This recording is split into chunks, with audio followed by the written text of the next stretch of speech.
Hi everyone, my name's Alex Biller. Just wanted to do a quick intro brief and talk you guys through my urban ecology concept map. So just for a little bit about myself, I graduated from West Point in 2011 with an undergraduate bachelor's of science in human geography, and I'm currently a master's candidate at the School of International and Public Affairs, SIPA, pursuing a master's in public administration focused on energy and the environment and U.S. domestic policies. My academic interests are in the future of urban combat and conflict, which is very much in line with my professional background. I've been in the Army about 8.5 years now.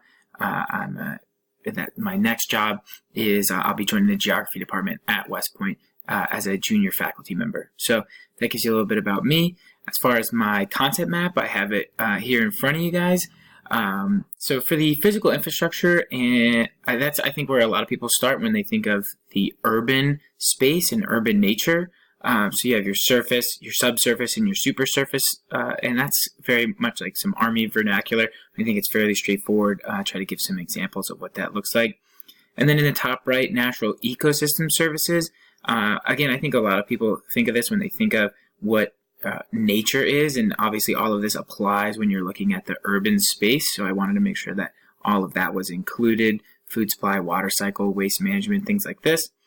And then on the left, underneath physical infrastructure, part of my urban studies policy kind of hat makes me think about how the sociocultural infrastructure interplays with the physical infrastructure and how all these things connect. And so the people, the theater, the arts, all of that stuff really ties nicely together with how and why we have the physical infrastructures in the first place. And then I put a little bit of time into the items in the bottom right corner.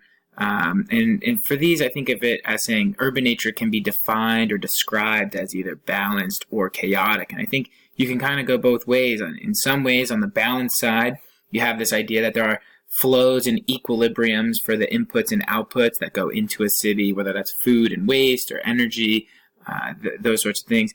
And that can be within the city and also between cities. With it, that's trade, energy flows, and all that sort of stuff. There can be this feeling that things are balanced, that this ecosystem seeks a natural equilibrium. But then on the flip side, there's also this idea that urban nature is chaotic. There's constant competition for resources, for time, for a lot of things in that regard, whether that's human or otherwise. There's highly integrated systems in this network, and so the way that those interplay can be very chaotic. They're very hard to map.